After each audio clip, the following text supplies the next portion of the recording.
اعوذ باللہ من الشیطان الرجیم بسم اللہ الرحمن الرحیم۔ معزز ناظرین سامعین، السلام علیکم۔ حضرت مالک بن دینار ایک تابعی بزرگ تھے۔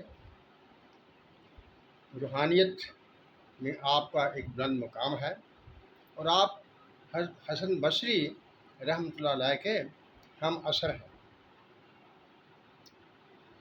دینار کا نام رکھنے کے بارے میں دو روایات ہیں۔ ایک روایت یہ ہے کہ آپ کے والد کا نام دینار تھا، اس طرح یہ آپ مالک بن دینار مشہور ہوئے۔ لیکن ایک روایت اور بھی ہے، وہ یہ کہ ایک دفعہ حضرت مالک نے کہیں جانا تھا، کشتی میں سوار ہو گئے تو آپ کے پاس کرائے کے لیے پیسے نہیں تھے۔ جب کشتی والوں نے آپ سے کرایہ مانگا تو آپ نے کہا کہ میرے پاس کرائے کے پیسے نہیں ہیں۔ انہوں نے دوبارہ تقاضا کیا، آپ نے پھر یہی کہا کہ میرے پاس کرائے کے پیسے نہیں ہیں، تو انہوں نے آپ کو مارا۔ آس مارنے کی وجہ سے آپ بے ہوش ہو گئے۔ تھوڑی دیر کے بعد جب آپ کو ہوش آیا تو کشتی والوں نے پھر کہا کہ آپ ہمیں کرایہ دیجیے۔ آپ نے فرمایا کہ میرے پاس کرائے کے لیے پیسے نہیں ہیں۔ اسی اثناء میں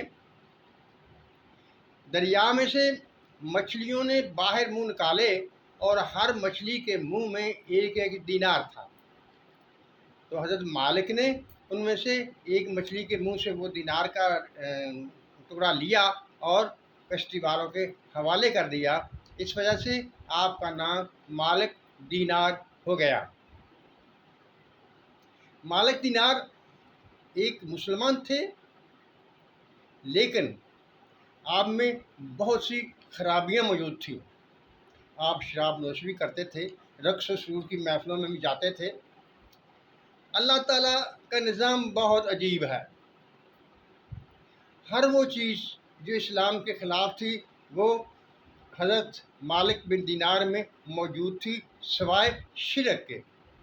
آپ شرک نہیں کرتے تھے، لیکن اس کے علاوہ اور خامیاں کمزوریاں آپ میں موجود تھیں۔ جب آپ کی شادی ہو گئی تو اللہ تعالیٰ نے آپ کو ایک بیٹی عطا کی۔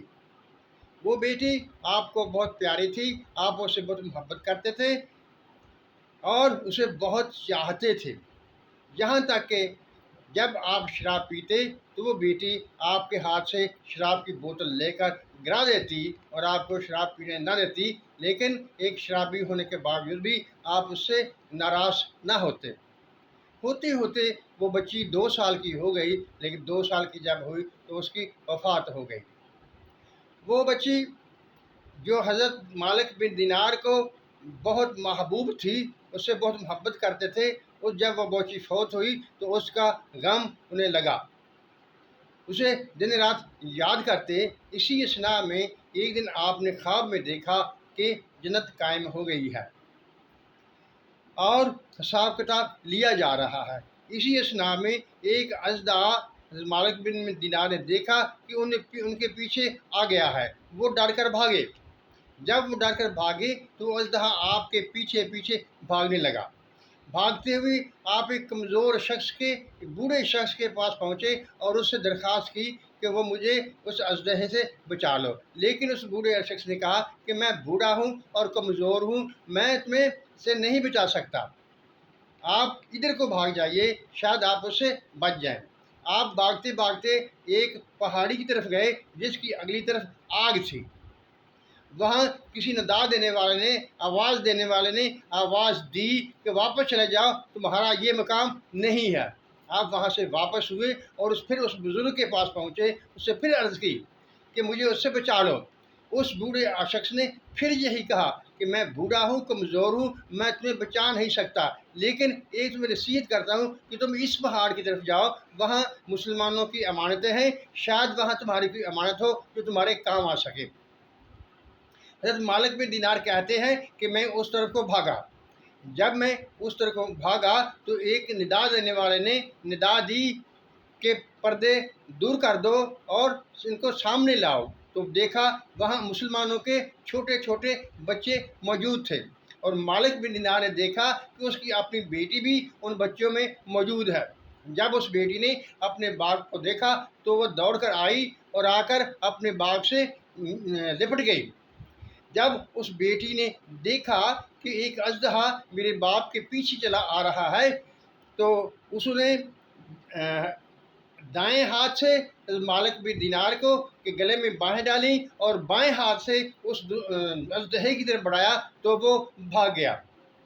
اس پر اس بچی نے قرآن شریف کی ایک آیت مبارکہ تلاوت کی، جس کا ترجمہ یہ ہے کہ اے ایمان والو، کہ ابھی بھی وہ وقت نہیں آیا کہ تم اپنے خدا سے ڈرو اور اس کی طرف رجوع کرو۔ تو مالک بن دینار کہتے ہیں کہ میں نے اپنی بیٹی سے پوچھا کیا تمہیں قرآن مجید آتا ہے؟ تو اس نے کہا ہاں ہمیں قرآن مجید آتا ہے۔ تو میں نے پوچھا تو پھر مجھے بتاؤ وہ اژدہا وہ کیا تھا؟ تو میری بیٹی نے کہا کہ وہ اژدہا آپ کا وہ غلط عمل تھا، وہ آپ کے گناہوں کا نتیجہ تھا جو آپ کو اژدہے کی شکل میں نظر آ رہا تھا۔ اور میں نے مزید پوچھا کہ وہ بوڑھا شخص کون تھا؟ تو میری بیٹی نے بتایا کہ وہ بوڑھا شخص تمہارا ایمان ہے، وہ تمہارا نیک عمل ہے، لیکن آپ نے اسے اتنا کمزور کر دیا ہے کہ وہ اب تمہیں ان گناہوں سے نہیں بچا سکتا تھا۔ یہ خواب دیکھنے کے بعد جب مالک بن دینار بیدار ہوئے تو انہوں نے توبہ کر لی اور اس کے بعد کسی شراب وغیرہ کو ہاتھ نہیں لگایا، اور آخر کار روحانیت کے اس اعلیٰ مقام پر پہنچے کہ آپ کی شان اللہ تعالیٰ کی نظروں میں بہت زیادہ بلند ہو گئی۔ معزز ناظرین و سامعین، جیسا کہ میں نے پہلے کہا، اللہ تعالیٰ کے نظام اپنے خود ہیں، اس کی حکمتیں خود ہیں۔ جب وہ کسی کو ہدایت دینے والا ہوتا ہے، کسی کی ہدایت کو وہ پسند کر لیتا ہے تو اس کے لیے وہ سبب بنا لیتا ہے۔ اسی لیے میں کہتا ہوں کہ اللہ تعالیٰ سے امید رکھو، اللہ تعالیٰ سے لو لگاؤ اور اسی کی رحمتوں سے اس کا سوال کرتے رہو۔ معزز ناظرین و سامعین، یہ کہانیاں ہمارے نصیحت کے لیے ہوتی ہیں۔ میں بھی اللہ تعالیٰ سے دعا کرتا ہوں، آپ بھی اللہ تعالیٰ سے دعا کریں کہ وہ ہم پر اپنی رحمتوں کی بارش کریں۔ آمین۔ اللہ حافظ۔